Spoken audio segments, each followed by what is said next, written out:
বৈযোগ চিত্র বৈচিত্র্যে আপনাদের পড়ে শোনাচ্ছিলাম ইউভাল নোয়া হারারির বিখ্যাত বই নেক্সাস। বইটির আজ ষষ্ঠ পর্ব। এই পর্বে থাকছে অধ্যায় 4-এর বাকি অংশ, যার শিরোনাম ছিল ভুল ত্রুটি, অভ্রান্ততার ভ্রম।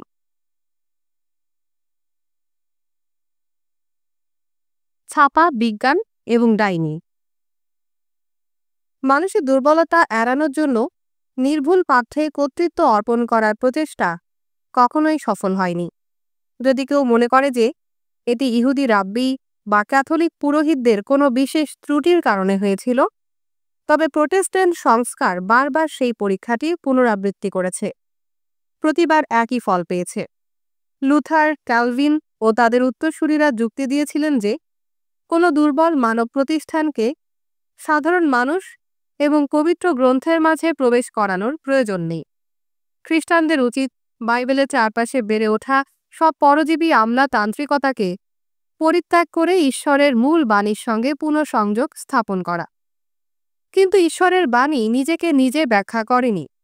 এজন্য লুথারান, ক্যালভিনিস্টদের পাশাপাশি অন্যান্য অনেক প্রোটেস্ট্যান্ট সম্প্রদায় অবশেষে তাদের নিজস্ব গির্জা প্রতিষ্ঠান স্থাপন করেছে এবং তাদেরকে পবিত্র পাঠ্য ব্যাখ্যা করার ও মতভ্রষ্টদের নির্যাতন করার কর্তৃত্ব প্রদান করেছে।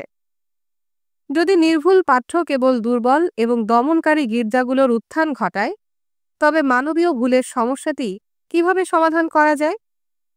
তথ্যের একটি সরল মতবাদ বলে যে এই সমস্যাটি একটি গির্জার বিপরীত সৃষ্টি করে সমাধান করা যেতে পারে, অর্থাৎ একটি মুক্ত তথ্য বাজার। এই মতবাদ আশা করে যে সমস্ত তথ্য প্রবাহের উপর নিষেধাজ্ঞা সরিয়ে দিলে ভুল অনিবার্যভাবে প্রকাশিত হবে এবং সত্য দ্বারা প্রতিস্থাপিত হবে। ভূমিকার মতোই এটি ইচ্ছা পূরণের চিন্তা। কেন এমন হয় তা গভীরভাবে বোঝার জন্য আমরা একটু গভীরে যেতে পারি। একটি পরীক্ষামূলক কেস হিসেবে ইউরোপের মুদ্রণ বিপ্লবের সময় ঘটে যাওয়া ঘটনাটি বিবেচনা করুন, যা তথ্য নেটওয়ার্কের ইতিহাসে অন্যতম উদযাপিত যুগ হিসেবে বিবেচিত হয়। 15 শতকের মাঝামাঝি ইউরোপে মুদ্রণ যন্ত্রের আবির্ভাব গ্রন্থগুলোকে তুলনামূলকভাবে দ্রুত, সস্তায় ও গোপনে ব্যাপকভাবে উৎপাদন সম্ভব করেছিল, এমনকি যদি ক্যাথলিক গির্জা তাদের সমর্থন নাও করে। অনুমান করা হয় যে 1454 থেকে 1500 সালের মধ্যে 46 বছরে ইউরোপে প্রায় 12 মিলিয়ন ভলিউম মুদ্রিত হয়েছিল, যেখানে আগের 1000 বছরে মাত্র প্রায় 11 মিলিয়ন ভলিউম হাতে লেখা হয়েছিল। 1600 সালের মধ্যে ধর্মবাদী, বিপ্লবী, প্রোটোবিজ্ঞানীরা তাদের লেখাগুলো আগের চেয়ে অনেক দ্রুত, ব্যাপকভাবে এবং সহজে প্রচার করতে পারছিলেন। তথ্য নেটওয়ার্কের ইতিহাসে আধুনিক ইউরোপের মুদ্রণ বিপ্লবকে সাধারণত বিজয়ের মুহূর্ত হিসাবে প্রশংসা করা হয়, যা ইউরোপীয় তথ্য নেটওয়ার্কের ওপর ক্যাথলিক গির্জার দৃঢ় নিয়ন্ত্রণ ভেঙে দেয়।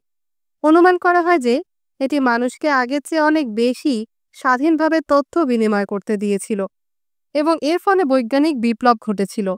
এতে কিছু সত্য রয়েছে। মুদ্রণ ছাড়া কোপার্নিকাস, গ্যালিলিও ও তাদের সহকর্মীদের জন্য তাদের ধারণা বিকশিত করা এবং তা ছড়িয়ে দেওয়া অনেক কঠিন হতো। কিন্তু মুদ্রণ বৈজ্ঞানিক বিপ্লবের মূল কারণ ছিল না। মুদ্রণ যন্ত্র যা করেছিল তা কেবল পাঠ্যগুলোকে বিশ্বস্তভাবে পুনরুৎপাদন করা। মেশিনের নিজস্ব কোনো নতুন ধারণা তৈরি করার ক্ষমতা ছিল না। যারা মুদ্রণকে বিজ্ঞানের সঙ্গে যুক্ত করে তারা মনে করে যে তথ্য তৈরি ও প্রচারের নিছক কাজটি মানুষকে সত্যের দিকে নিয়ে যায়। প্রকৃতপক্ষে মুদ্রণ কেবল বৈজ্ঞানিক তথ্যের দ্রুত বিস্তারের সুযোগই দেয়নি, বরং ধর্মীয় কল্পনা, মিথ্যা খবর ও ষড়যন্ত্র তত্ত্বেরও দ্রুত বিস্তারের সুযোগ করে দেয়। এর মধ্যে সবচেয়ে কুখ্যাত উদাহরণ ছিল ডাইনি বিশ্বাসের বৈশ্বিক ষড়যন্ত্র, যা আধুনিক ইউরোপকে ডাইনি শিকারের উন্মাদনার মধ্যে ফেলেছিল।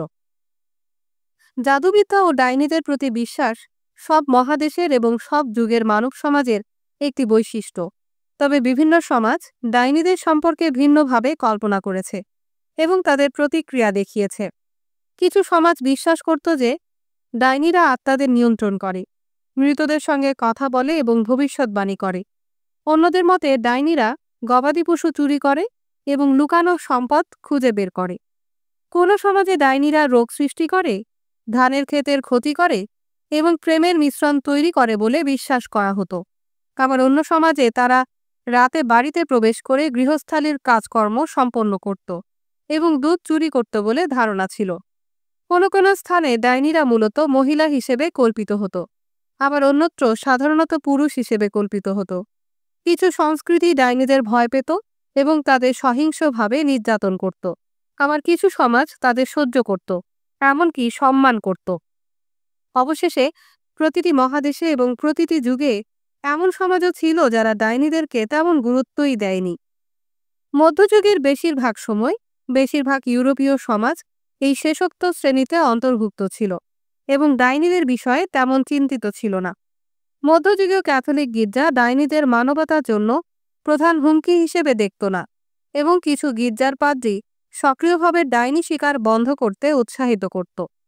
দশম শতকের প্রভাবশালী পাঠ্য ক্যানন এপিস্কোপি, যা এই বিষয়ে মধ্যযুগীয় গির্জার মতবাদ নির্ধারণ করেছিল, দাবি করেছিল যে ডাইনিবিদ্যা মূলত ভ্রান্তি এবং ডাইনিবিদ্যার বাস্তবতার প্রতি বিশ্বাস একটি খ্রিস্টান বিরোধী কুসংস্কার।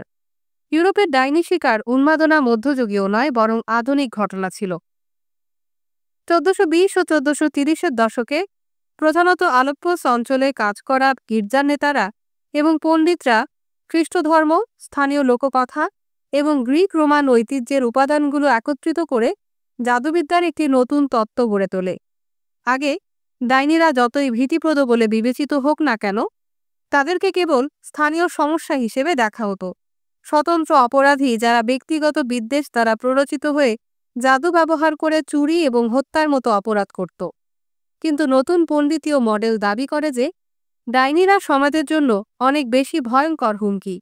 এমন একটি ধারণা প্রচলিত হয়েছিল যে শয়তানের নেতৃত্বে একটি বৈশ্বিক ষড়যন্ত্র চলছে, যেখানে ডাইনিদের একটি প্রাতিষ্ঠানিকৃত খ্রিস্ট বিরোধী ধর্ম রয়েছে। এর লক্ষ্য ছিল সমাজ ব্যবস্থা এবং মানবজাতির সম্পূর্ণ ধ্বংস।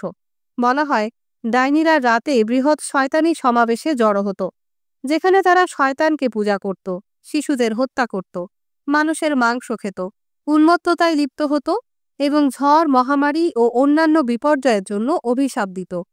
এই ধারণাগুলোর দ্বারা অনুপ্রাণিত হয়ে 1428 থেকে 1436 সাল পর্যন্ত পশ্চিম আলেপ্পোসের ভ্যালাইস অঞ্চলে প্রথম ব্যাপক ডাইনি শিকার অভিযান এবং বিচার পরিচালিত হয়, যেখানে 2 শতাধিক কথিত পুরুষ ও মহিলা ডাইনির শিরশ্ছেদ হয়। এই আলপাইন কেন্দ্র থেকে ডাইনিদের বৈশ্বিক ষড়যন্ত্র সম্পর্কে গুজব ইউরোপের অন্যান্য অংশেও ছড়িয়ে পড়ে, তবে তখনও এটি মূলধারার বিশ্বাসে পরিণত হয়নি। ক্যাথলিক প্রতিষ্ঠান এটি গ্রহণ করেনি এবং অন্যান্য অঞ্চলগুলো ভ্যালাইসের মতো ব্যাপক ডাইনি শিকার শুরু করেনি। 1485 সালে ডমিনিকান ফ্রিয়ার এবং ইনকুইজিটর হাইনরিখ ক্রেমার একটি ডাইনি শিকার অভিযানে অস্ট্রিয়ার টাইরল অঞ্চলে প্রবেশ করেন। ক্রেমার ছিল বৈশ্বিক শয়তানি ষড়যন্ত্রের প্রতি নতুন বিশ্বাসের একজন উগ্র অনুসারী, তবে তিনি মানসিকভাবে ভারসাম্যহীন ছিলেন এবং তার ডাইনি বিদ্যার অভিযোগগুলো নারী বিদ্বেষ ও অদ্ভুত যৌন আকাঙ্ক্ষার দ্বারা প্রভাবিত ছিল। স্থানীয় গির্জা কর্তৃপক্ষ ব্রিগজেনের বিশপের নেতৃত্বে ক্রেমারের অভিযোগগুলোর বিষয়ে সন্দেহ পোষণ করেন এবং তার কর্মকাণ্ডে আতঙ্কিত হন। তারা তার ইনকুইজিশন বন্ধ করেন, তার আটককৃতদের মুক্তি দেন এবং তাকে এলাকা থেকে বহিষ্কার করেন। ক্রেমার তার বহিষ্কারের 2 বছরের মধ্যেই ছাপাখানার মাধ্যমে পাল্টা আঘাত করেন। তিনি ম্যালিউস ম্যালিফিকারুম, ডাইনিদের হাতুড়ি, সংকলনও প্রকাশ করেন। এটি ছিল ডাইনিদের প্রকাশ ও হত্যা করার একটি নিজস্ব গাইড বই, যেখানে ক্রেমার বিস্তারিতভাবে বৈশ্বিক ষড়যন্ত্র এবং কিভাবে সৎ খ্রিস্টানরা ডাইনিদের উন্মোচন ও পরাজিত করতে পারে তা ব্যাখ্যা করেছিলেন। বিশেষ করে তিনি সন্দেহভাজন ডাইনিদের কাছ থেকে স্বীকারোক্তি আদায়ের জন্য ভয়ঙ্কর নির্যাতনের পদ্ধতি ব্যবহারে সুপারিশ করেছিলেন এবং অপরাধীদের একমাত্র শাস্তি মৃত্যুদণ্ড হওয়া উচিত বলে দৃঢ়ভাবে মত প্রকাশ করেছিলেন।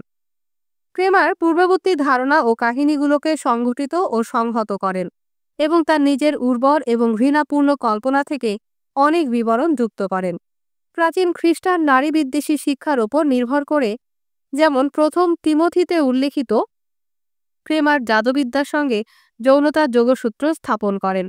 তিনি যুক্তি দিয়েছিলেন যে ডাইনিরা সাধারণত নারী, কারণ জাদুবিদ্যার উৎপত্তি কামনা থেকে, যা নারীদের মধ্যে বেশি প্রবল বলে মনে করা হতো। তিনি পাঠকদের সতর্ক করেন যে যৌনতা একজন ধার্মিক নারীকে ডাইনি করে তুলতে পারে এবং তার স্বামীকে মন্ত্রমুগ্ধ করতে পারে। ম্যালিউস ম্যালেফিকারুমের একটি পুরো অধ্যায় ডাইনিদের পুরুষদের লিঙ্গ চুরি করার ক্ষমতা নিয়ে লিখিত। ক্রেমার দীর্ঘ সময় ধরে আলোচনা করেন ডাইনিরা কি সত্যিই পুরুষাঙ্গ চুরি করতে পারে, নাকি তারা কেবল পুরুষদের মনে খোঁজার ভ্রান্তি সৃষ্টি করতে পারে।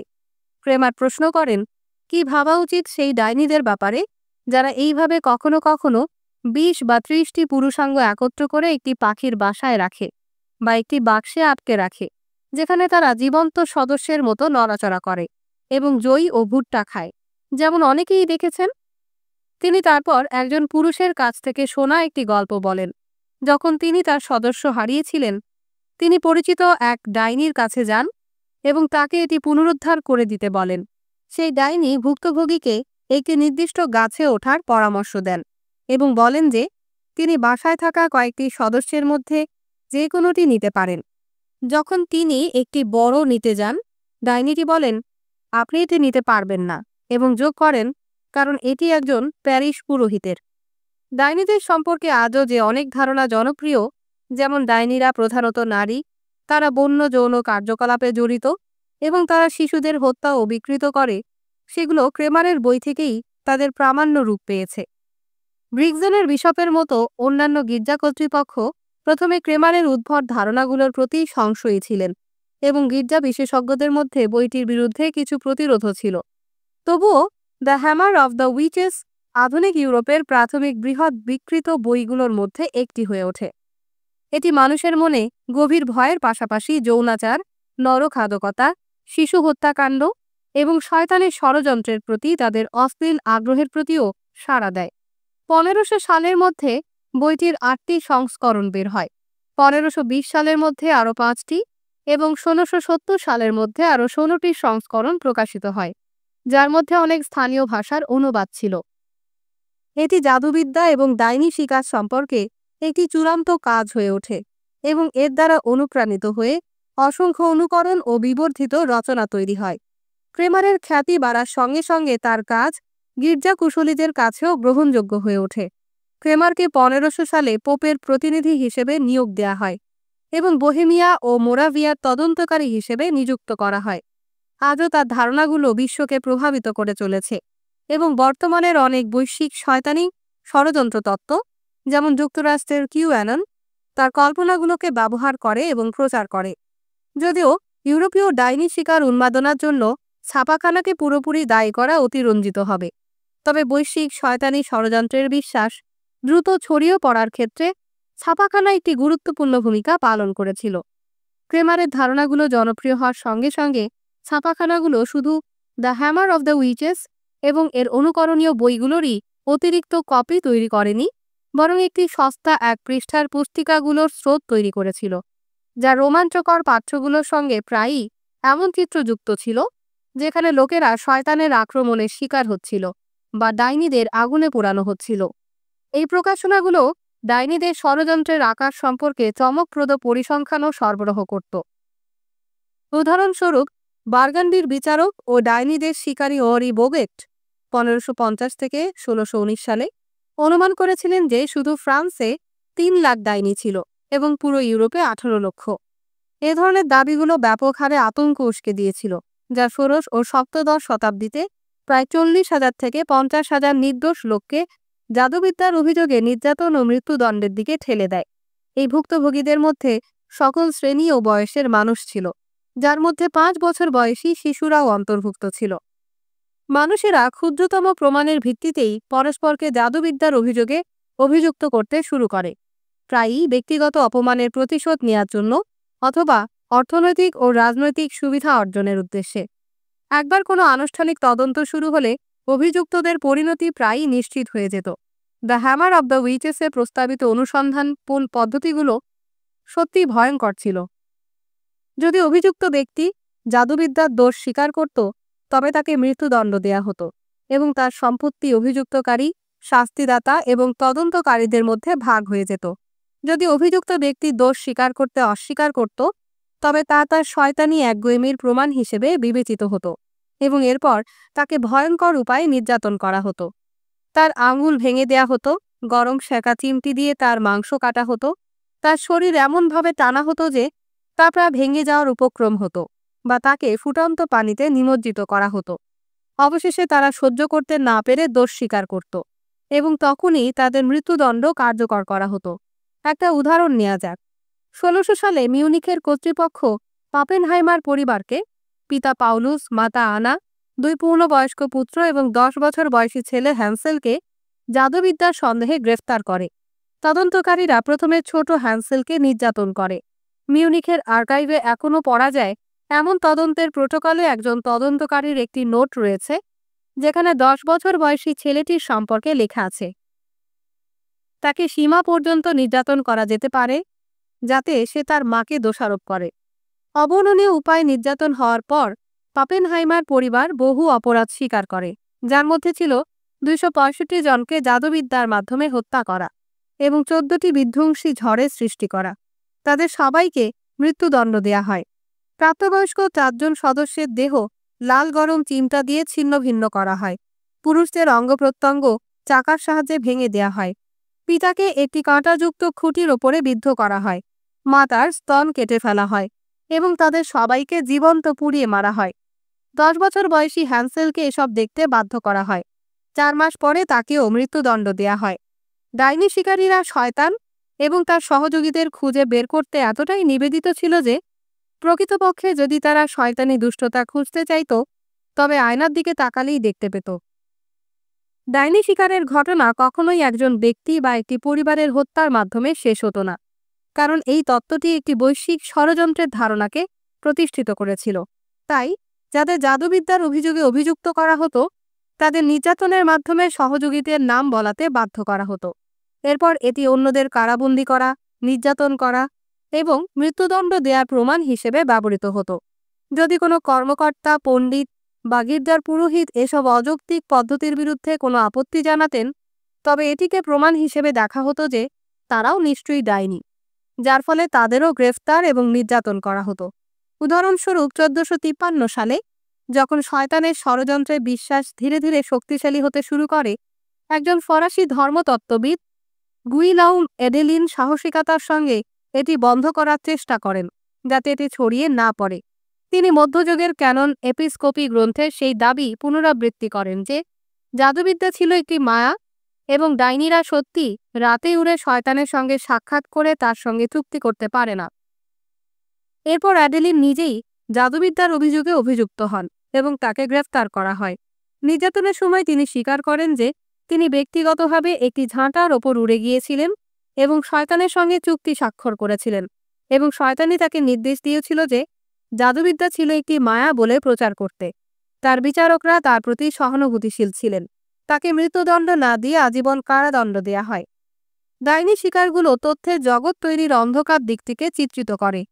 তালমুদের ওপর রাব্বি বিষয়ক আলোচনা এবং খ্রিস্টান শাস্ত্রের ওপর পণ্ডিতদের আলোচনা যেমন তথ্যের বিস্তারের মাধ্যমে পরিচালিত হয়েছিল, তেমনি ডাইনি শিকারও একটি বিস্তৃত তথ্যের সাগরের মাধ্যমে পরিচালিত হয়েছিল, যা বাস্তবতাকে প্রতিনিধিত্ব করার পরিবর্তে একটি নতুন বাস্তবতা তৈরি করেছিল।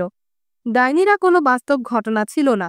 আধুনিক যুগের শুরুর ইউরোপে কেউ শয়তানের সঙ্গে যৌন মিলন করেনি বা ঝাঁটার উপর উড়ে তুষার ঝড় তৈরি করতে পারেনি, কিন্তু ডাইনিরা একটি আন্তর্বিষয়ক বাস্তবতায় পরিণত হয়েছিল।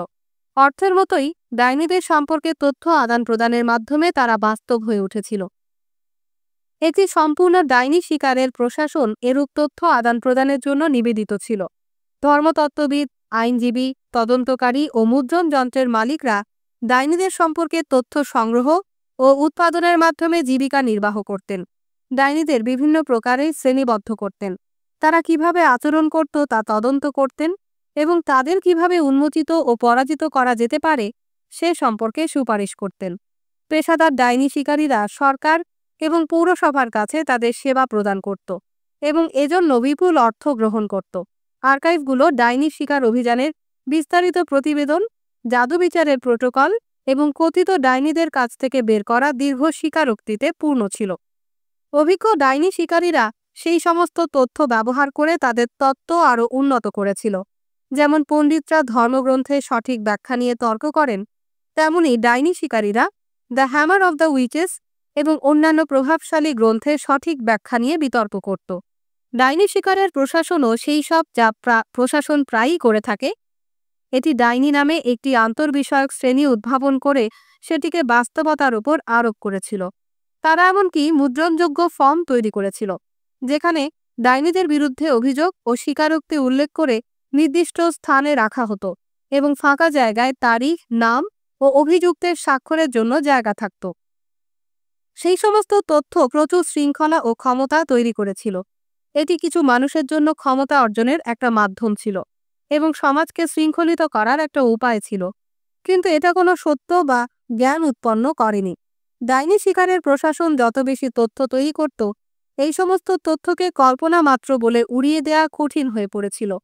পুরো জাদুবিদ্যার শিকারী তথ্য ভাণ্ডারে কি একটিও সত্যের শস্যকণা নেই? গির্জার সমস্ত পণ্ডিত পাদ্রীদের দ্বারা লিখিত বইগুলো কি হবে?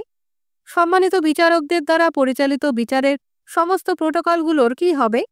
আর সেই বিপুল সংখ্যক দলিলবদ্ধ স্বীকারোক্তিগুলো? নতুন আন্তর্বিষয়ক বাস্তবতা এতটাই বিশ্বাসযোগ্য ছিল যে এমনকি কিছু জাদুবিদ্যার অভিযোগে অভিযুক্ত ব্যক্তিরাও বিশ্বাস করতে শুরু করে যে তারা সত্যিই একটি বৈশ্বিক শয়তানের ষড়যন্ত্রের অংশ। সবাই যখন বলছিল, তখন সত্যি হওয়াই উচিত। দ্বিতীয় অধ্যায়ে যেমন আলোচনা করা হয়েছে, মানুষ মিথ্যা স্মৃতি গ্রহণের জন্য খুবই সংবেদনশীল। অন্তত কিছু প্রাথমিক আধুনিক ইউরোপীয় শয়তানকে আহ্বান করার স্বপ্ন দেখেছিল বা কল্পনা করেছিল, শয়তানের সঙ্গে যৌন সম্পর্ক স্থাপন করেছিল এবং জাদুবিদ্যার চর্চা করেছিল, এবং যখন তাদের ডাইনি বলে অভিযুক্ত করা হয়, তখন তারা তাদের স্বপ্ন ও কল্পনাকে বাস্তবতার সঙ্গে গুলিয়ে ফেলে। ফলস্বরূপ এমনকি সপ্তদশ শতাব্দীর গোড়ার দিকে যখন ডাইনি শিকারের ভয়াবহতা তার চরমে পৌঁছেছিল এবং অনেকেই সন্দেহ করছিল যে কিছু পরিষ্কারভাবেই ভুল ছিল, পুরো বিষয়টিকে নিছক কল্পনা বলে প্রত্যাখ্যান করা কঠিন ছিল।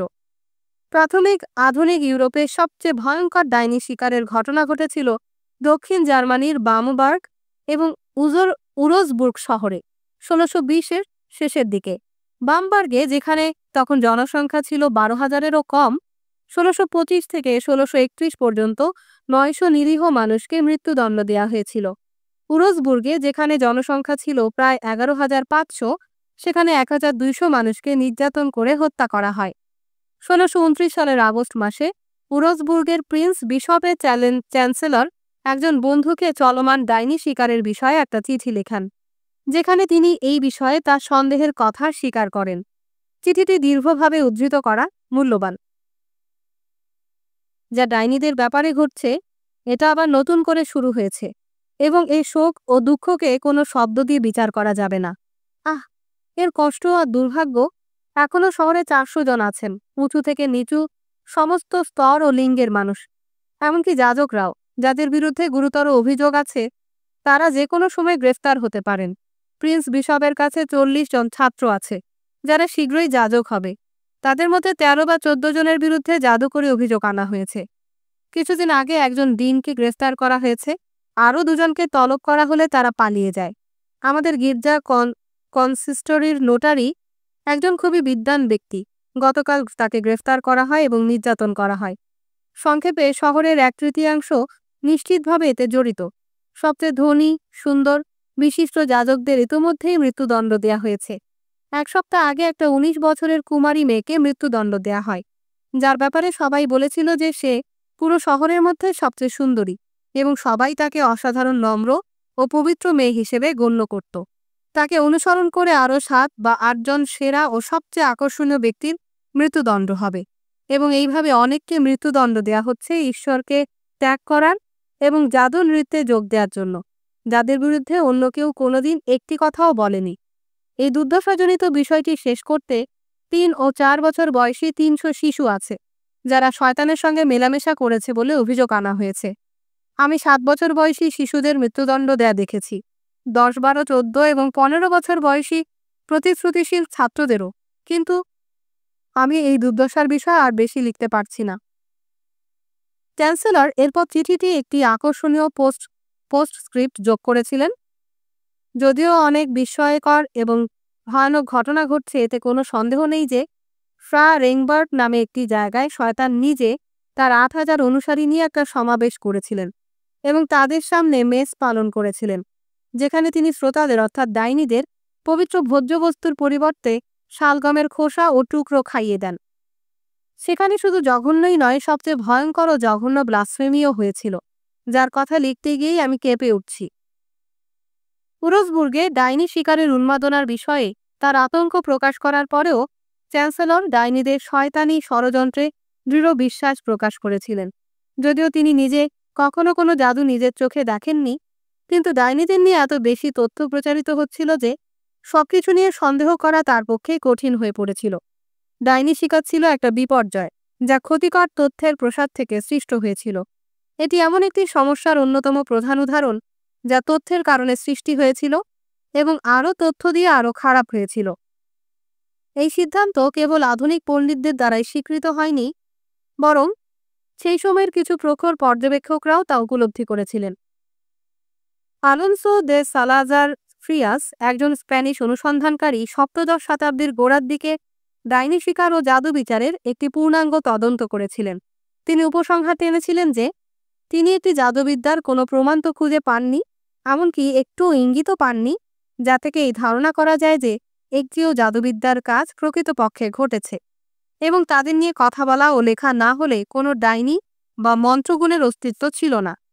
সালাজার ফ্রিয়াস আন্তর্জ্ঞানীয় বাস্তবতার অর্থটি ভালোভাবে বুঝেছিলেন এবং ডাইনি শিকারের পুরো শিল্পকে সঠিকভাবে আন্তর্জ্ঞানীয় তথ্যের ক্ষেত্র হিসেবে চিহ্নিত করেছিলেন। প্রাথমিক আধুনিক ইউরোপীয় জাদু উন্মাদনার ইতিহাস প্রমাণ করে যে তথ্যপ্রবাহের বাধা মুক্ত করা অপরিহার্যভাবে সত্যের আবিষ্কার ও বিস্তারের দিকে নিয়ে যায় না। এটি সহজেই মিথ্যা ও কল্পনার বিস্তার এবং বিষাক্ত তথ্যের ক্ষেত্র তৈরির দিকে নিয়ে যেতে পারে। আরও নির্দিষ্টভাবে বলতে গেলে, সম্পূর্ণ মুক্ত ধারণার বাজার সহজেই সত্যের চেয়ে ক্ষোভ ও চাঞ্চল্যপ্রিয়তার প্রচারে উৎসাহিত করতে পারে। এর কারণ বোঝা খুব কঠিন না। মুদ্রণকর্মী এবং বই বিক্রেতারা দ্য হ্যামার অব দ্য উইচেসের রোমাঞ্চকর কাহিনীগুলো থেকে অনেক বেশি অর্থ উপার্জন করেছিলেন, যতটা তারা কোপার্নিকাসের on the revolution of the heavenly স্ফিয়ার্সের নিস্তেজ গাণিতিক তথ্য থেকে করেছিলেন না। পৃথিবীকে মহাবিশ্বের কেন্দ্র থেকে সরিয়ে দিয়ে কোপার্নিকান বিপ্লবের সূচনা করে আধুনিক বৈজ্ঞানিক ঐতিহ্যের অন্যতম প্রতিষ্ঠাতা গ্রন্থ হিসেবে এটি উল্লেখযোগ্য। কিন্তু 1543 সালে এটি প্রথম প্রকাশিত হলে এর প্রাথমিক 400 কপি মুদ্রণের বেশিরভাগই বিক্রি হয়নি এবং দ্বিতীয় সংস্করণটি প্রকাশ হতে 1566 সাল পর্যন্ত সময় লেগেছিল, যা প্রায় একই আকারের মুদ্রণ ছিল। তৃতীয় সংস্করণটি প্রকাশিত হয় 1617 সালে। আর্থার কোয়েস্টলার মজা করে বলেছিলেন, এটি সর্বকালের সবচেয়ে খারাপ বিকৃত বই ছিল। প্রকৃতপক্ষে বৈজ্ঞানিক বিপ্লবের সূচনা হয়েছিল না মুদ্রণ যন্ত্রের কারণে, না সম্পূর্ণ মুক্ত তথ্য বাজারের কারণে, বরং মানবিক ভুলের সমস্যার প্রতি একটি নতুন দৃষ্টিভঙ্গির কারণে। অজ্ঞতার আবিষ্কার। ছাপাখানা এবং ডাইনি শিকারের ইতিহাস ইঙ্গিত দেয় যে একটি নিয়ন্ত্রণহীন তথ্য বাজার সবসময় মানুষের ভুল শনাক্ত এবং সংশোধনের দিকে নিয়ে যায় না, কারণ এটি সম্ভবত সত্যের চেয়ে ক্রোধকে অগ্রাধিকার দিতে পারে। সত্যকে জিততে হলে এমন কিছু প্রতিষ্ঠান প্রয়োজন যা সত্যের পক্ষে ভারসাম্য তৈরি করতে সক্ষম। তবে ক্যাথলিক গির্জার ইতিহাস নির্দেশ করে যে এই ধরনের প্রতিষ্ঠানগুলো নিজেদের সমালোচনা দমন করতে এবং সকল বিকল্প মতকে ভুল বলে চিহ্নিত করতে তাদের ক্ষমতা ব্যবহার করতে পারে, যা প্রতিষ্ঠানগুলোর নিজস্ব ভুলগুলোকে উন্মোচিত ও সংশোধন করা থেকে প্রতিরোধ করে। তাহলে কি এমন ভালো নিয়ন্ত্রণ প্রতিষ্ঠান প্রতিষ্ঠা করা সম্ভব, যা নিজেদের ক্ষমতা বাড়ানোর পরিবর্তে সত্যের সন্ধানে কাজ করবে? আধুনিক ইউরোপের গোড়ার দিকে এমন কিছু নিয়ন্ত্রণ প্রতিষ্ঠান প্রতিষ্ঠিত হয়েছিল এবং এই প্রতিষ্ঠানগুলো ছাপাখানা বা কোপার্নিকাসের on the revolution of the heavenly স্ফিয়ার্সের মতো নির্দিষ্ট বই নয়, বৈজ্ঞানিক বিপ্লবের ভিত্তি তৈরি করেছিল। বিশ্ববিদ্যালয়গুলো এই গুরুত্বপূর্ণ নিয়ন্ত্রণ প্রতিষ্ঠান ছিল না। বৈজ্ঞানিক বিপ্লবের অনেক গুরুত্বপূর্ণ নেতাই বিশ্ববিদ্যালয়ের অধ্যাপক ছিলেন না। উদাহরণস্বরূপ নিকোলাস কোপার্নিকাস, রবার্ট বয়েল, টাইকো ব্রাহে এবং রেনে দেকার্তের মতো ব্যক্তিরা একাডেমিক পদে অধিষ্ঠিত ছিলেন না। Spinoza, Leibniz, Locke, Berkeley, Voltaire, Diderot বা রুশো ছিলেন না। এই নিয়ন্ত্রণ প্রতিষ্ঠানগুলো এমন এক তথ্য নেটওয়ার্ক তৈরি করেছিল যা পুরো ইউরোপ এবং অবশেষে সারা বিশ্ব জুড়ে বিস্তৃত ছিল, যেখানে বিশ্ববিদ্যালয়ের ভেতরে বাইরের পণ্ডিত ও গবেষকদের যুক্ত করেছিল। বৈজ্ঞানিক বিপ্লবের গতিবেগ বাড়ানোর জন্য বিজ্ঞানীদের দূরবর্তী স্থানের সহকর্মীদের প্রকাশিত তথ্যের ওপর বিশ্বাস করতে হতো। এমন ধরনের বিশ্বাস যা কখনো দেখা হয়নি এমন মানুষের কাজের ওপর নির্ভর করত। বৈজ্ঞানিক সংস্থাগুলোর মধ্যে স্পষ্ট ছিল, যেমন ১৬৬০ সালে প্রতিষ্ঠিত the royal society of London for improving natural knowledge এবং ১৬৬৬ সালে প্রতিষ্ঠিত ফরাসি একাডেমি দে সায়েন্সেস। বৈজ্ঞানিক জার্নালগুলোর মধ্যে ছিল philosophical transactions of the royal society ১৬৬৫ এবং হিস্ট্রি দে লা একাডেমি রয়্যাল দে সায়েন্সেস ১৬৯৯ এবং এনসাইক্লোপিডির প্রকাশকরা ১৭৫১ থেকে ৭২। এই প্রতিষ্ঠানগুলো তথ্যকে তত্ত্ব ও পরীক্ষার ভিত্তিতে সাজাত, কোপার্নিকাসের আবিষ্কারগুলোর প্রতি মনোযোগ দিত, ক্রেমারের কল্পকাহিনীগুলোর প্রতি না। যখন philosophical transactions of the royal সোসাইটিতে একটি প্রবন্ধ জমা দেয়া হতো, সম্পাদকরা প্রথম এই প্রশ্ন করতেন না কতজন মানুষ এটা পড়তে আগ্রহী, বরং জিজ্ঞেস করতেন এর সত্যতা প্রমাণের জন্য কী প্রমাণ রয়েছে। প্রথমে এই নতুন প্রতিষ্ঠানগুলো মাকড়সার জালের মতো দুর্বল মনে হয়েছিল। মানুষের সমাজকে পুনর্গঠনের জন্য প্রয়োজনীয় ক্ষমতা তাদের ছিল না।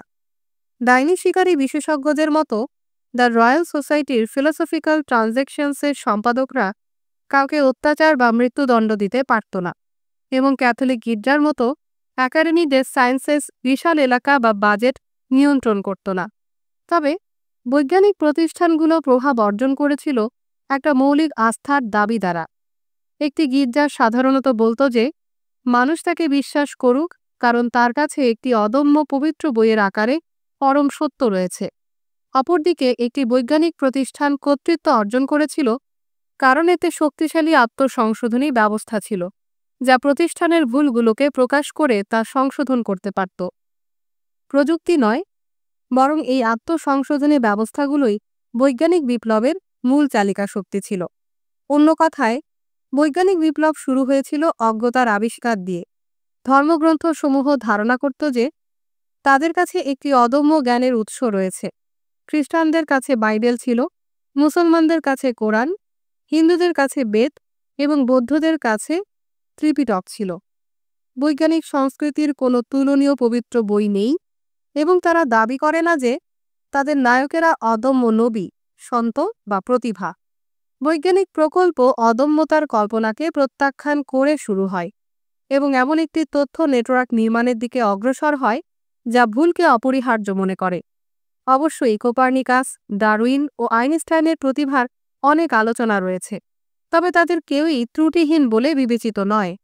তারা সবাই ভুল করেছেন, এবং এমনকি সবচেয়ে বিখ্যাত বৈজ্ঞানিক লেখাতেও নিশ্চিতভাবে কিছু ভুল এবং ফাঁকা জায়গা থাকে, কেননা প্রতিভাধারীরাও নিশ্চিতকরণ পক্ষপাতে ভোগে। তাদের নিজস্ব ভুল সংশোধন করার উপর নির্ভর করা যায় না।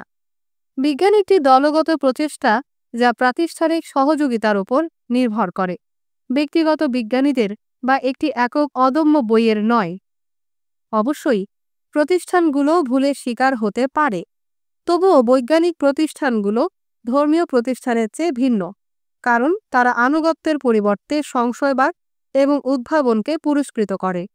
বৈজ্ঞানিক প্রতিষ্ঠানগুলো ষড়যন্ত্র তত্ত্বের চেয়ে ভিন্ন, কারণ তারা আত্মসংশয়কে পুরস্কৃত করে।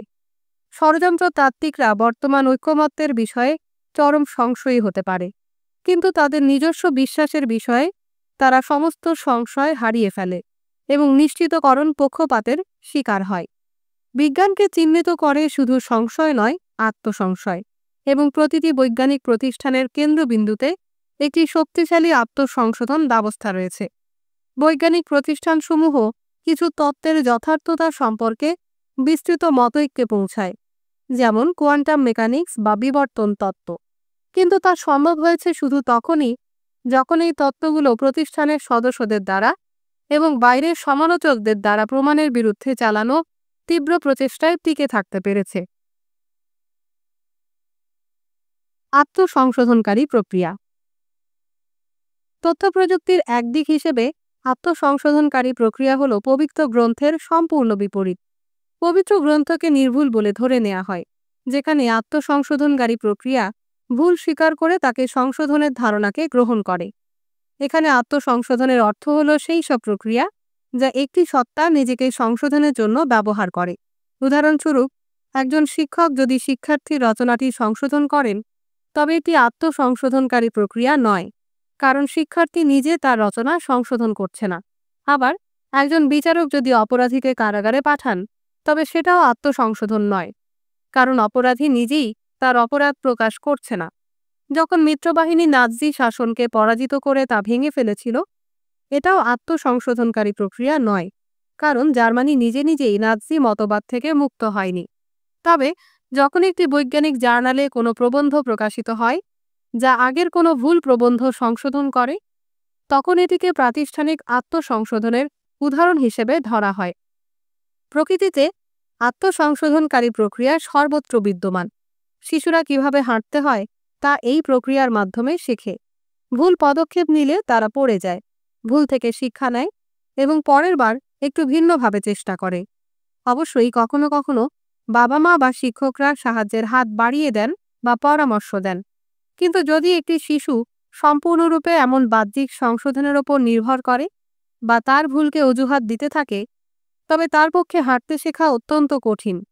আসলে প্রাপ্তবয়স্করাও যখন হাঁটে, তখন তাদের শরীর একটি জটিল আত্মসংশোধন প্রক্রিয়ার মাধ্যমে কাজ করে। যখন আমাদের শরীর চলে, তখন মস্তিষ্ক, অঙ্গ প্রত্যঙ্গ এবং সংবেদনশীল অঙ্গগুলোর মধ্যে অভ্যন্তরীণ প্রতিক্রিয়া লুপ আমাদের পা ও হাতকে সঠিক অবস্থানে রাখে এবং আমাদের ভারসাম্য বজায় রাখে। আমাদের শরীরের অন্যান্য অনেক প্রক্রিয়া আত্মসংশোধনের ওপর নির্ভর করে।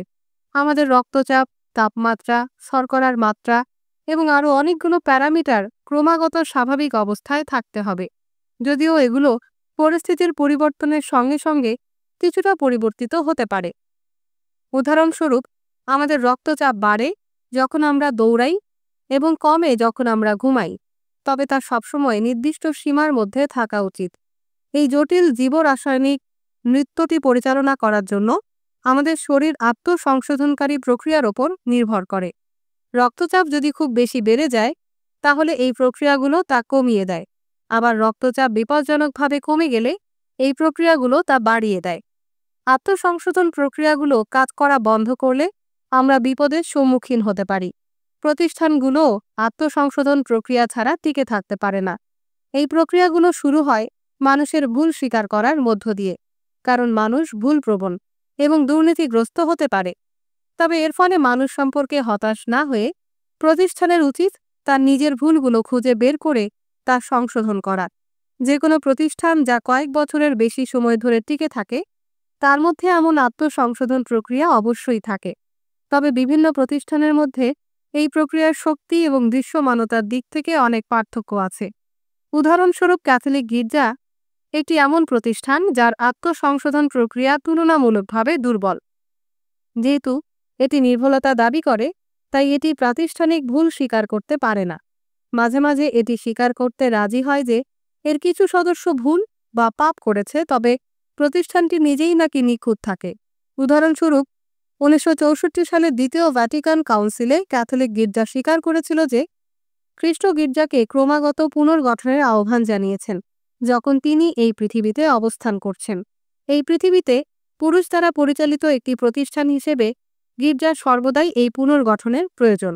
অতএব, যদি কোনো সময় বা পরিস্থিতিতে গির্জার নৈতিক আচরণ বা শৃঙ্খলার ক্ষেত্রে কোনো ঘাটতি থাকে, অথবা গির্জার শিক্ষা প্রণয়ন প্রক্রিয়ায় কোনো ত্রুটি ঘটে, যা অবশ্যই ধর্মীয় বিশ্বাসের সম্পদ থেকে পৃথকভাবে দেখা উচিত, তাহলে তা উপযুক্ত সময়ে সংশোধন করা উচিত। এই স্বীকারোক্তি প্রতিশ্রুতিশীল মনে হলেও সঠিক বিশ্লেষণ করলে দেখা যাবে মূল সমস্যাটি লুকিয়ে আছে এক জায়গায়, যেখানে ধর্মীয় বিশ্বাসের সম্পদ ত্রুটিপূর্ণ হতে পারে না বলে মনে করা হয়। ক্যাথলিক বিশ্বাস অনুযায়ী ধর্মীয় বিশ্বাসের সম্পদ বলতে সেই সকল সত্যকে বোঝায় যা গির্জা পবিত্র গ্রন্থ এবং এর প্রথাগত ব্যাখ্যার মাধ্যমে প্রাপ্ত হয়েছে। ক্যাথলিক গির্জা স্বীকার করে যে যাজকরা ভুল করতে পারে, তারা পাপ করতে পারে এবং গির্জার শিক্ষা প্রণয়নের ক্ষেত্রে ভুল হতে পারে, কিন্তু পবিত্র গ্রন্থ নিজেই কখনো ভুল হতে পারে না। এর মানে কি? এর ফলে একটি প্রতিষ্ঠান কিভাবে টিকে থাকতে পারে যেখানে ভুলপ্রবণ মানুষ এবং একটি নির্ভুল গ্রন্থের সংমিশ্রণ ঘটে? ক্যাথলিক মতবাদ অনুসারে বাইবেলের নির্ভুলতা এবং ঈশ্বরের নির্দেশ মানবিক দুর্নীতি থেকে ঊর্ধ্বে থাকে। তাই গির্জার কিছু সদস্য ভুল করতে পারে বা পাপ করতে পারে, কিন্তু প্রতিষ্ঠান হিসেবে ক্যাথলিক গির্জার কখনো ভুল হতে পারে না। কথিত আছে যে ইতিহাসের কোনো পর্যায়েই ঈশ্বর গির্জার অধিকাংশ নেতাকে পবিত্র গ্রন্থের ব্যাখ্যায় গুরুতর কোনো ভুল করার সুযোগ দেননি। এই নীতি অনেক ধর্মেই প্রচলিত। ইহুদি ধর্মীয় আইন অনুযায়ী মিশনা এবং তালমুদ রচনাকারী রাব্বিরা ব্যক্তিগত বিষয়গুলোতে ভুল করতে পারেন, কিন্তু ধর্মীয় আদেশ জারির ক্ষেত্রে ঈশ্বর তাদের সঠিক পথে পরিচালিত করেছেন। ইসলামে অনুরূপ একটি নীতি আছে যাকে ইজমা বলা হয়। একটি গুরুত্বপূর্ণ হাদিস অনুযায়ী মুহাম্মদ বলেছিলেন, আল্লাহ আমার উম্মতকে কখনো ভুলের ওপর মতৈক্যে পৌঁছাতে দেবেন না। ক্যাথলিক ধর্মে এই তথাকথিত প্রাতিষ্ঠানিক নির্ভুলতা সবচেয়ে স্পষ্টভাবে পোপের নির্ভুলতার মতবাদের মাধ্যমে প্রতিষ্ঠিত হয়েছে, যেখানে বলা হয়েছে যে ব্যক্তিগত ক্ষেত্রে পোপেরা ভুল করতে পারেন, কিন্তু তাদের প্রাতিষ্ঠানিক ভূমিকায় তারা নির্ভুল। উদাহরণস্বরূপ, পোপ ষষ্ঠ আলেকজান্ডার তার ব্রহ্মচর্যের শপথ ভঙ্গ করে একজন উপপত্নী রাখেন এবং কয়েকজন সন্তানও জন্ম দেন। তবুও নৈতিকতা বা ধর্মতত্ত্বের ওপর গির্জার আনুষ্ঠানিক শিক্ষা নির্ধারণের ক্ষেত্রে তিনি কোনো ভুল করতে সক্ষম ছিলেন না। এই মতবাদের সঙ্গে সামঞ্জস্য রেখে ক্যাথলিক গির্জা তার সদস্যদের ব্যক্তিগত কর্মকাণ্ড তদারকির জন্য সর্বদা একটি আত্মসংশোধনী প্রক্রিয়া ব্যবহার করে এসেছে, কিন্তু বাইবেল বা তার ধর্মীয় বিশ্বাসের সম্পদ সংশোধনের জন্য কখনো কোনো ব্যবস্থা তৈরি করেনি। এই মনোভাব গির্জার সাম্প্রতিক কয়েকটি আনুষ্ঠানিক ক্ষমা প্রার্থনার মধ্যে স্পষ্টভাবে প্রকাশ পেয়েছে। সাম্প্রতিক দশকগুলোতে বেশ কয়েকজন পোপ ইহুদিদের, মহিলাদের, অক্যাথলিক খ্রিস্টানদের এবং আদিবাসী সংস্কৃতির প্রতি করা অন্যায়ের জন্য ক্ষমা চেয়েছেন। এছাড়াও 1204 সালে কনস্ট্যান্টিনোপল লুণ্ঠন এবং ক্যাথলিক স্কুলে শিশুদের প্রতি যৌন হয়রানির মতো নির্দিষ্ট ঘটনাগুলোর জন্য ক্ষমা চাওয়া হয়েছে। এমন ক্ষমা প্রার্থনা সত্যিই প্রশংসনীয়, কারণ ধর্মীয় প্রতিষ্ঠানগুলো খুব কমই এমন কাজ করে। তবুও এসব ক্ষেত্রে পোপেরা সাবধানে দায়িত্ব গির্জার পবিত্র গ্রন্থ বা প্রতিষ্ঠান থেকে সরিয়ে নিতেন। এর পরিবর্তে গির্জার কতিপয় পাদ্রীর ওপর চাপিয়ে দিয়েছেন, যারা ধর্মগ্রন্থ ভুলভাবে ব্যাখ্যা করেছেন এবং গির্জার প্রকৃত শিক্ষার বাইরে গেছেন। উদাহরণস্বরূপ 2000 সালের মার্চে পোপ জন পল দ্বিতীয় একটি বিশেষ অনুষ্ঠানে ইহুদি, নাস্তিক, নারী ও আদিবাসীদের বিরুদ্ধে দীর্ঘদিন ধরে চলা অপরাধের জন্য ক্ষমা প্রার্থনা করেন। তিনি সত্যের সেবায় কিছু লোক যে সহিংসতা ব্যবহার করেছে তার জন্য ক্ষমা চেয়েছেন। এই ভাষা বোঝাতে চেয়েছে যে সহিংসতা ছিল কিছু বিভ্রান্ত ব্যক্তির দোষ, যারা গির্জার শেখানো সত্য বুঝতে পারেননি। পোপ স্বীকার করতে চাননি যে হয়তো এই ব্যক্তিরা গির্জার শিক্ষা ঠিকই বুঝেছিলেন এবং এই শিক্ষাগুলি হয়তো সত্য ছিল না। একইভাবে 2022 সালে পোপ ফ্রান্সিস যখন কানাডার গির্জাচালিত আবাসিক বিদ্যালয়গুলোতে আদিবাসীদের প্রতি অত্যাচারের জন্য ক্ষমা প্রার্থনা করেন, তিনি বলেন, আমি ক্ষমা চাইছি, বিশেষত সেই সকল উপায়ের জন্য যার মাধ্যমে গির্জার অনেক সদস্য সাংস্কৃতিক ধ্বংস এবং জোরপূর্বক আত্মসাৎ প্রকল্পগুলোতে সহযোগিতা করেছে। তিনি দায়িত্ব সাবধানে স্থানান্তরিত করেছিলেন। দোষ ছিল গির্জার অনেক সদস্যের, গির্জা ও গির্জার শিক্ষার নয়, যেন আদিবাসী সংস্কৃতির ধ্বংস এবং জোরপূর্বক ধর্মান্তকরণ কখনোই গির্জার প্রাতিষ্ঠানিক মতবাদ ছিল না। বাস্তবে কিছু বিপথগামী পুরোহিতই কেবল ক্রুসেড শুরু করেননি, ইহুদি ও মহিলাদের বিরুদ্ধে বৈষম্যমূলক আইন প্রণয়ন করেননি বা সারা বিশ্বের আদিবাসী ধর্মগুলোর পরিকল্পিত ধ্বংস সাধন করেননি।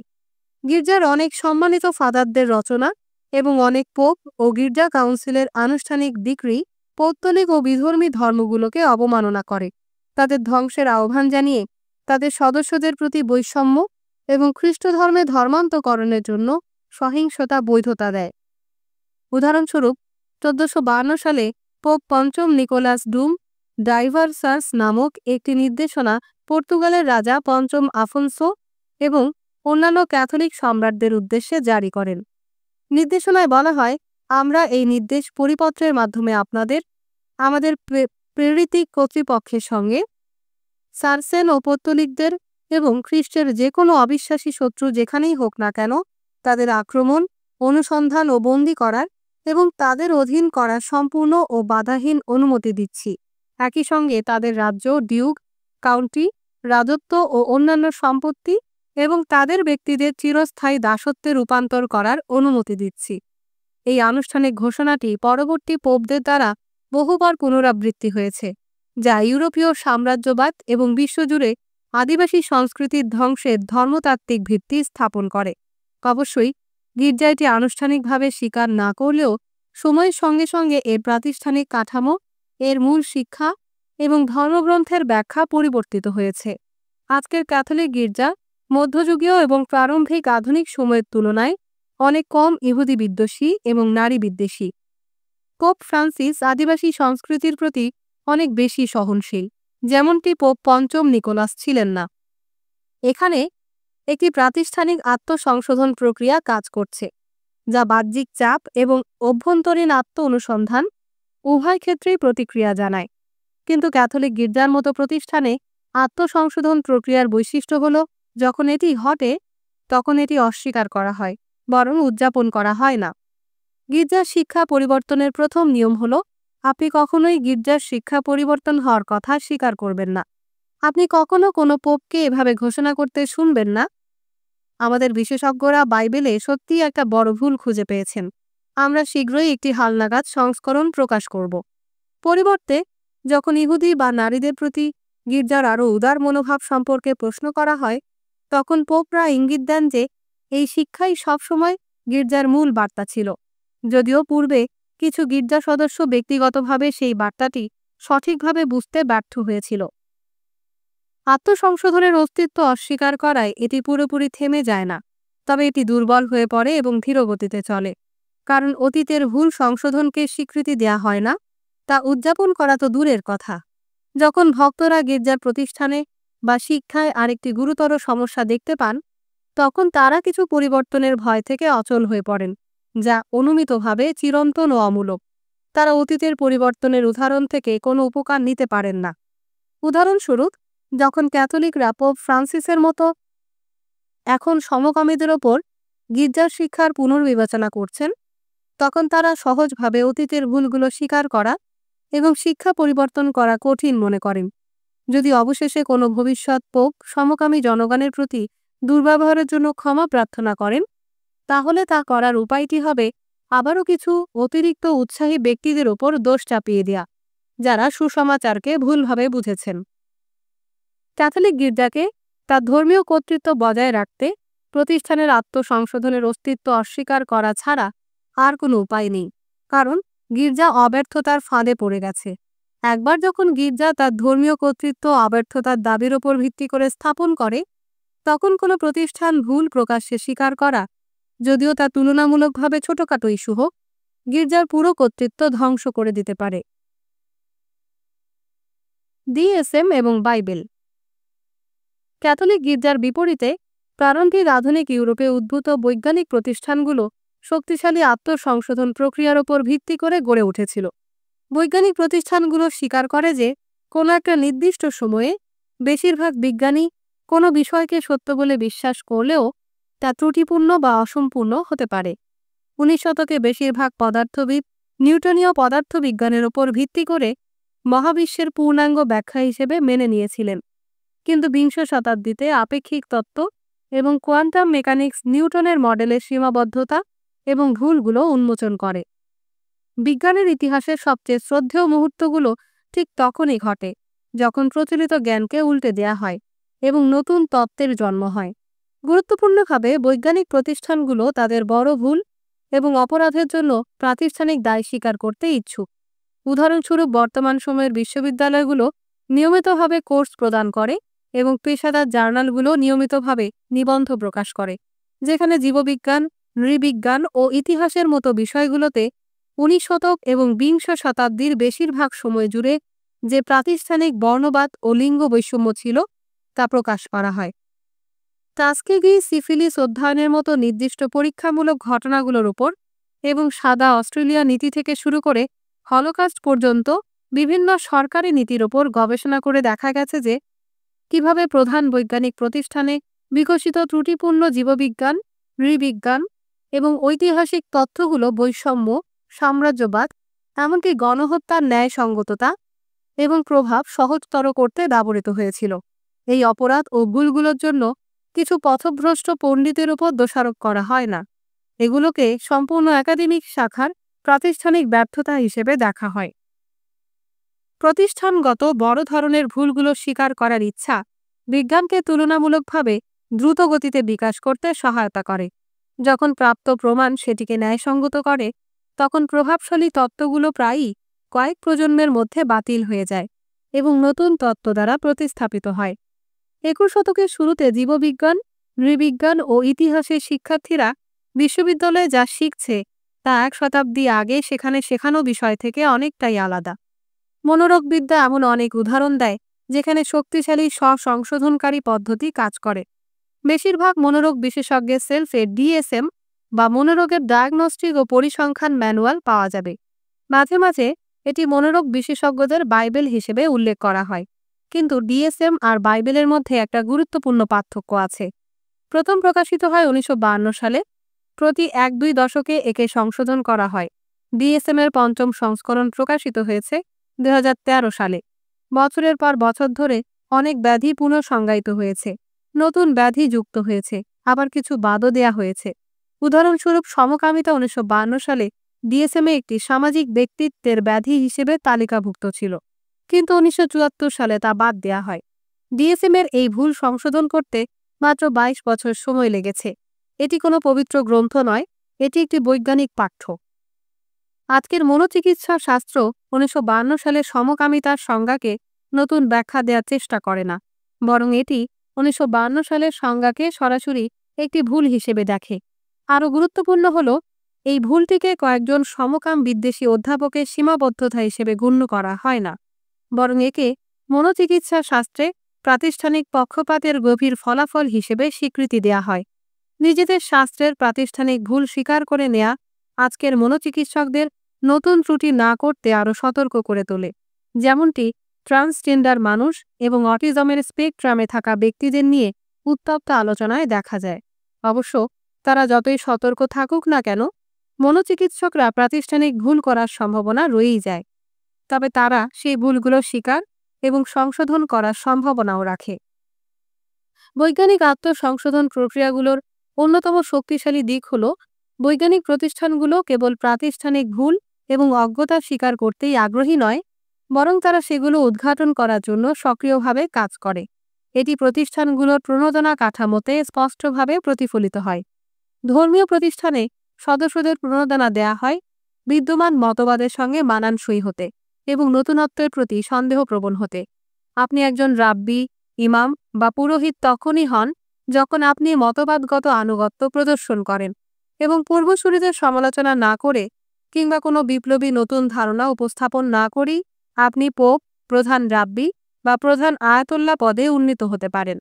প্রকৃতপক্ষে সাম্প্রতিক সময়ের অনেক প্রভাবশালী ও প্রশংসিত ধর্মীয় নেতা, যেমন ষোড়শ পোপ বেনেডিক্ট, ইসরায়েলের প্রধান রাব্বি ডেভিড লাউ এবং ইরানের আয়াতোল্লাহ খোমেনি, ফেমিনিজমের মতো নতুন ধারণা ও প্রবণতার বিরুদ্ধে কঠোর প্রতিরোধ প্রদর্শনের মাধ্যমে খ্যাতি এবং সমর্থন অর্জন করেছেন। বিজ্ঞানে এটি পুরোপুরি বিপরীতভাবে কাজ করে।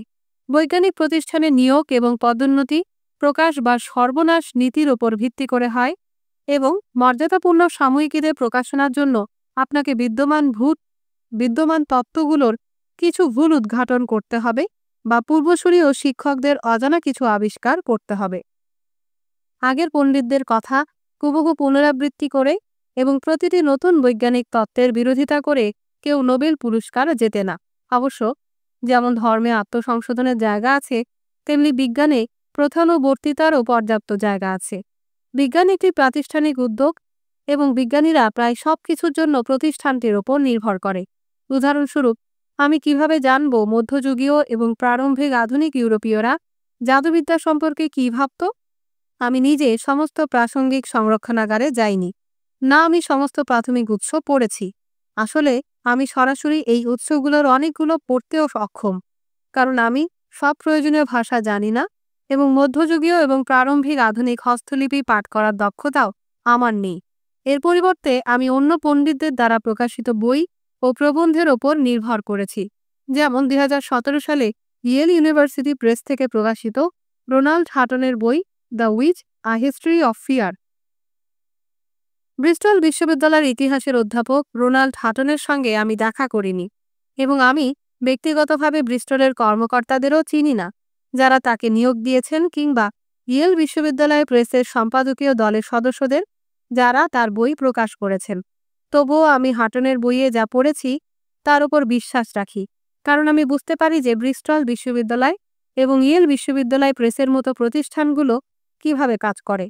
তাদের আত্মসংশোধন প্রক্রিয়াগুলোতে দুটি গুরুত্বপূর্ণ বৈশিষ্ট্য আছে। প্রথমত, আত্মসংশোধনের প্রক্রিয়াগুলো প্রতিষ্ঠানগুলোর মূল কাঠামোর মধ্যে তৈরি থাকে, এটি কোনো প্রান্তিক সংযোজন নয়। দ্বিতীয়ত, এই প্রতিষ্ঠানগুলো আত্মসংশোধনকে অস্বীকার না করে প্রকাশ্যে উদযাপন করে। অবশ্যই হাটনের বই থেকে প্রাপ্ত কিছু তথ্য ভুল হতে পারে, অথবা আমি নিজেই সেগুলো ভুলভাবে ব্যাখ্যা করতে পারি। তবে যারা হাটনের বই পড়েছেন এবং জাদুবিদ্যার ইতিহাসের বিশেষজ্ঞ, আশা করা যায় যে কোনো ভুল থাকলে তা তারা ধরতে পারবেন এবং সংশোধন করবেন। বৈজ্ঞানিক প্রতিষ্ঠানগুলোর সমালোচকরা পাল্টা যুক্তি দিতে পারেন যে বাস্তবে এই প্রতিষ্ঠানগুলো তাদের ক্ষমতা ব্যবহার করে অপ্রচলিত মতামত দমন করে এবং ভিন্নমত পোষণকারীদের বিরুদ্ধে নিজস্ব ডাইনি শিকার পরিচালনা করে। এটি অবশ্যই সত্য যে কোনো কোনো পণ্ডিত, যারা তাদের শাস্ত্রের বর্তমান প্রচলিত মতবাদের বিরোধিতা করেন, তারা নেতিবাচক পরিণতির মুখোমুখি হন। প্রবন্ধগুলো প্রত্যাখ্যাত হওয়া, গবেষণা অনুদান বাতিল হওয়া, অপমানজনক ব্যক্তিগত আক্রমণ সহ্য করা এবং বিরল ক্ষেত্রে চাকরি থেকে বরখাস্ত হওয়া। আমি এসব কারণে সৃষ্ট কষ্টকে খাটো করে দেখাতে চাই না, তবে এটি শারীরিক নির্যাতন ও পুড়িয়ে মারা থেকে অনেক দূরের বিষয়। উদাহরণ হিসেবে রসায়নবিদ ড্যান সেস্টম্যানের গল্পটি বিবেচনা করুন।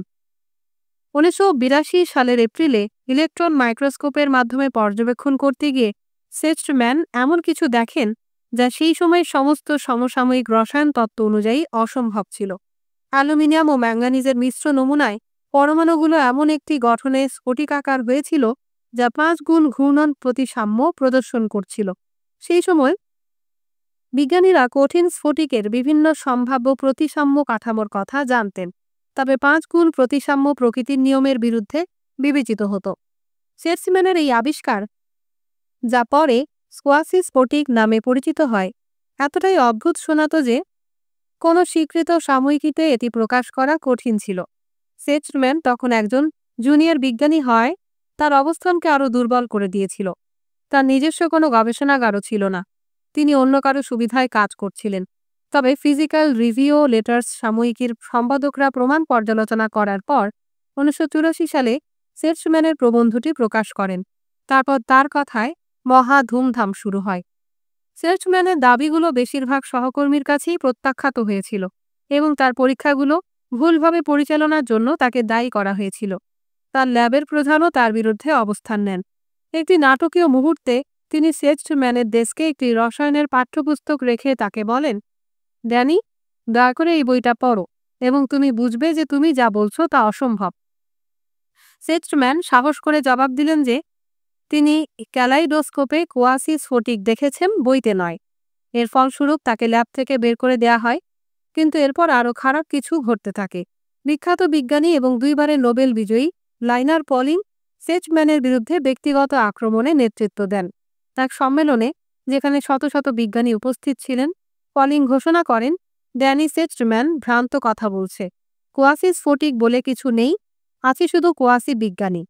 কিন্তু সেস্টম্যানকে কারাগারে পাঠানো হয়নি বা হত্যা করা হয়নি। তিনি অন্য এক ল্যাবে স্থান পান। তার উপস্থাপিত প্রমাণগুলো শেষ পর্যন্ত প্রচলিত রসায়ন পাঠ্যপুস্তক এবং লাইনার পলিংয়ের মতামতের চেয়ে বেশি বিশ্বাসযোগ্য প্রমাণিত হয়।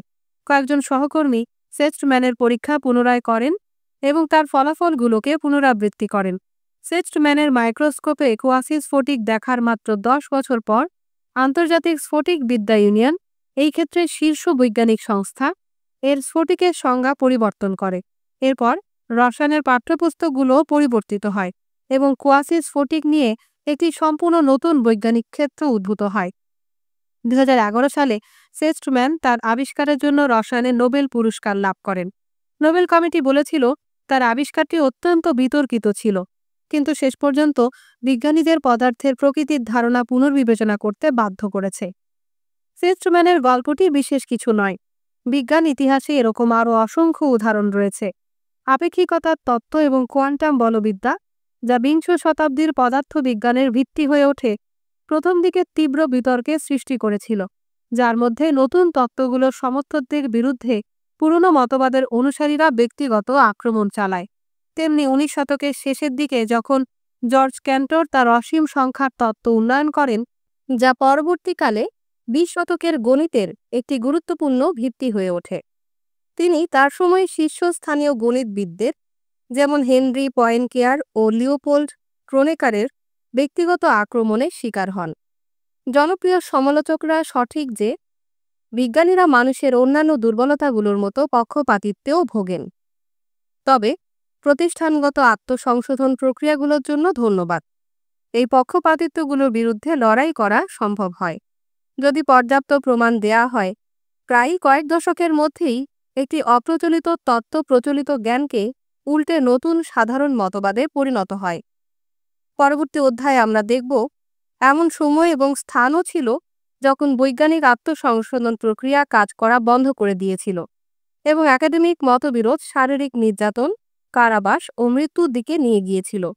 উদাহরণস্বরূপ, সোভিয়েত ইউনিয়নে কোনো বিষয়ে অর্থনীতি, জিনতত্ত্ব বা ইতিহাস সরকারি মতবাদকে প্রশ্ন করা কেবল চাকরিচ্যুতিই নয়, বরং গুলাগে অর্থাৎ শ্রমিক শিবিরে কয়েক বছর কাটানো বা জল্লাদের বুলেটের শিকার হয়ে প্রাণ যাওয়ার ঝুঁকি তৈরি করেছিল। বোগাস তত্ত্ব প্রবর্তক কৃষিবিদ ট্রোফিম লাইসেনকোর সঙ্গে একটি আলোচিত ঘটনা ঘটেছিল। তিনি মূলধারা জিনতত্ত্ব এবং প্রাকৃতিক নির্বাচনের মাধ্যমে বিবর্তন তত্ত্ব প্রত্যাখ্যান করে তার নিজস্ব প্রিয় তত্ত্ব প্রচার করেছিলেন, যা বলেছিল যে পুনঃশিক্ষা উদ্ভিদ ও প্রাণীর বৈশিষ্ট্য পরিবর্তন করতে পারে, এমনকি একটি প্রজাতিকে অন্য প্রজাতিতে রূপান্তর করতে পারে। লাইসেনকোর তত্ত্বটি স্টালিনের কাছে অত্যন্ত প্রিয় ছিল, কারণ পুনঃশিক্ষার প্রায় সীমাহীন সম্ভাবনায় স্টালিনের আদর্শিক ও রাজনৈতিক বিশ্বাস ছিল।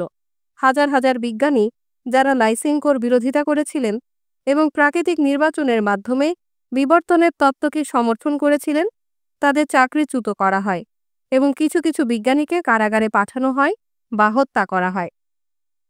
বোটানিস্ট এবং জিনতত্ত্ববিদ নিকোলাই ভাভিলভ, যিনি একসময় লাইসেনকোর পরামর্শদাতা ছিলেন এবং পরবর্তীকালে তার সমালোচক হয়েছিলেন, 1941 সালের জুলাই মাসে বিচার করা হয়েছিল। তার সঙ্গে ছিলেন বোটানিস্ট লিওনিদ গোভরভ, জিনতত্ত্ববিদ জর্জি কারপেচেঙ্কো এবং কৃষিবিদ আলেকজান্ডার বন্ডারেঙ্কো। পরবর্তী 3 জনকে গুলি করে হত্যা করা হয় এবং ভাভিলভ 1943 সালে সারাতভের একটি ক্যাম্পে মারা যান। একনায়কের চাপের মধ্যে লেনিন সর্বমহাসংঘ কৃষি বিজ্ঞান একাডেমি 1948 সালের আগস্টে ঘোষণা করেছিল যে সোভিয়েত প্রতিষ্ঠানগুলো এখন থেকে লাইসেনকোবাদকে একমাত্র সঠিক তত্ত্ব হিসেবে শিক্ষা দেবে। কিন্তু এই কারণেই লেনিন সর্বমহাসংঘ কৃষি বিজ্ঞান একাডেমি আর বৈজ্ঞানিক প্রতিষ্ঠান হিসেবে কাজ করতে পারেনি এবং সোভিয়েত ইউনিয়নের জিনতত্ত্বের মতবাদ ছিল বিজ্ঞান নয়, বরং একটি মতাদর্শ। একটি প্রতিষ্ঠান নিজেদের যে কোনো নামই অভিহিত করতে পারে, কিন্তু যদি সেই প্রতিষ্ঠানে শক্তিশালী আত্মসংশোধন প্রক্রিয়া না থাকে, তাহলে সেটি বৈজ্ঞানিক প্রতিষ্ঠান হিসেবে বিবেচিত হতে পারে না। আত্মসংশোধন প্রক্রিয়ার সীমাবদ্ধতা। এই সমস্ত বিবরণ থেকে কি একটা বোঝায় যে আত্মসংশোধন প্রক্রিয়ায় আমরা সেই জাদুকরী অস্ত্র খুঁজে পেয়েছি যা মানব তথ্য ব্যবস্থাকে ভুল এবং পক্ষপাতিত্ব থেকে রক্ষা করে? দুর্ভাগ্যবশত বিষয়টি অনেক বেশি জটিল। এমন একটি কারণ রয়েছে যার জন্য ক্যাথলিক গির্জা এবং সোভিয়েত কমিউনিস্ট পার্টির মতো প্রতিষ্ঠানগুলো শক্তিশালী আত্মসংশোধন প্রক্রিয়া এড়িয়ে চলত। এই প্রক্রিয়াগুলো সত্য অনুসন্ধানের জন্য অপরিহার্য হলেও সামাজিক শৃঙ্খলা বজায় রাখার ক্ষেত্রে তা ব্যয়বহুল হয়ে দাঁড়ায়। শক্তিশালী আত্মসংশোধন প্রক্রিয়াগুলো প্রায়ই সন্দেহ, মতভেদ, বিরোধ এবং বিভেদ সৃষ্টি করে এবং এমন অনেক মিথকেও নষ্ট করে দেয় যা সমাজের শৃঙ্খলা ধরে রাখে। অবশ্য শৃঙ্খলাই যে সর্বদা ভালো তা নয়। উদাহরণস্বরূপ, প্রারম্ভিক আধুনিক ইউরোপের সামাজিক শৃঙ্খলা শুধু ডাইনি শিকারকেই নয়, বরং কিছু অভিজাতদের দ্বারা লক্ষ লক্ষ কৃষকের শোষণ, নারীদের প্রতি পরিকল্পিত অবিচার এবং ইহুদি, মুসলিম ও অন্যান্য সংখ্যালঘুদের প্রতি ব্যাপক বৈষম্যের মতো বিষয়গুলো সমর্থন করত।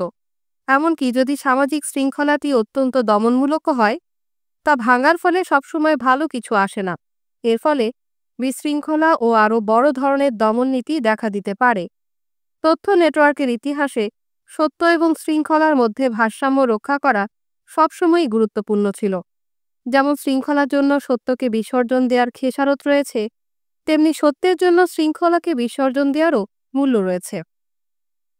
বৈজ্ঞানিক প্রতিষ্ঠানগুলো তাদের শক্তিশালী আত্মসংশোধন প্রক্রিয়া বজায় রাখতে পেরেছে, কারণ তারা সামাজিক শৃঙ্খলা রক্ষা করার কঠিন কাজটি অন্য প্রতিষ্ঠানের ওপর ছেড়ে দিয়েছে। যদি কোনো রসায়নবিদ দেখেন যে তার গবেষণাগারে কেউ চুরি করেছে বা কোনো মনোরোগ বিশেষজ্ঞ মৃত্যুর হুমকি পেয়ে থাকেন, তারা কোনো পিয়ার রিভিউ অর্থাৎ বিশেষজ্ঞ সহকর্মীদের পর্যালোচনা পিয়ার রিভিউ করা জার্নালে অভিযোগ জানান না, তারা পুলিশকে ডাকেন। তাহলে কি একাডেমিক শাখার বাইরের প্রতিষ্ঠানে শক্তিশালী আত্মসংশোধন প্রক্রিয়া বজায় রাখা সম্ভব? বিশেষত এমন প্রতিষ্ঠানে যেমন পুলিশ বাহিনী, সেনাবাহিনী, রাজনৈতিক দল ও সরকার, যারা সামাজিক শৃঙ্খলা রক্ষা করার দায়িত্বে রয়েছে, এমন প্রক্রিয়াগুলো কি থাকতে পারে? এই প্রশ্নগুলো আমরা পরবর্তী অধ্যায়ে অনুসন্ধান করব, যেখানে তথ্য প্রবাহের রাজনৈতিক দিকগুলো নিয়ে আলোচনা করা হবে এবং গণতন্ত্র ও একনায়কতন্ত্রের দীর্ঘমেয়াদী ইতিহাস বিশ্লেষণ করা হবে। আমরা দেখব গণতান্ত্রিক রাষ্ট্রগুলো বিশ্বাস করে যে রাজনীতিতেও শক্তিশালী আত্মসংশোধন প্রক্রিয়া বজায় রাখা সম্ভব। স্বৈরতান্ত্রিক রাষ্ট্রগুলো এমন প্রক্রিয়া অস্বীকার করে। উদাহরণস্বরূপ, স্নায়ুযুদ্ধের সময় গণতান্ত্রিক মার্কিন যুক্তরাষ্ট্রের সংবাদপত্র ও বিশ্ববিদ্যালয়গুলো প্রকাশ্যে ভিয়েতনাম যুদ্ধে মার্কিন অপরাধসমূহকে প্রকাশ ও সমালোচনা করেছিল। অথচ সোভিয়েত ইউনিয়নের একনায়কতান্ত্রিক রাষ্ট্রের সংবাদপত্র ও বিশ্ববিদ্যালয়গুলোও আনন্দের সঙ্গে মার্কিন অপরাধসমূহকে সমালোচনা করেছে। কিন্তু আফগানিস্তানে এবং অন্যত্র সোভিয়েত অপরাধগুলো নিয়ে তারা চুপ থেকেছে। সোভিয়েত চুপ থাকাটা বৈজ্ঞানিক দৃষ্টিকোণ থেকে অন্যায় ছিল, কিন্তু এটি রাজনৈতিক বিষয়ে পরিণত হয়েছিল। যুক্তরাষ্ট্রের ভিয়েতনাম যুদ্ধ নিয়ে আত্মসমালোচনা আজও আমেরিকান জনগণকে বিভক্ত করে এবং আমেরিকার আন্তর্জাতিক সুনামকে ক্ষুণ্ণ করে। যেখানে সোভিয়েত ও রাশিয়ার আফগানিস্তান যুদ্ধ নিয়ে নীরবতা যুদ্ধের স্মৃতিকে ম্লান করেছে এবং এর ফলে সুনামের ক্ষতি অনেকটাই সীমিত হয়েছে। প্রাচীন এথেন্স, রোমান সাম্রাজ্য, মার্কিন যুক্তরাষ্ট্র ও সোভিয়েত ইউনিয়নের মতো ঐতিহাসিক ব্যবস্থায় তথ্য প্রবাহের রাজনীতি বোঝার পরই আমরা কৃত্রিম বুদ্ধিমত্তার উত্থানের বৈপ্লবিক প্রভাবগুলো অন্বেষণ করতে প্রস্তুত হব। কারণ কৃত্রিম বুদ্ধিমত্তার ব্যাপারে সবচেয়ে বড় প্রশ্নগুলোর মধ্যে একটি হলো, এটি গণতান্ত্রিক আত্মসংশোধন প্রক্রিয়াগুলোকে সমর্থন করবে নাকি নষ্ট করে দেবে।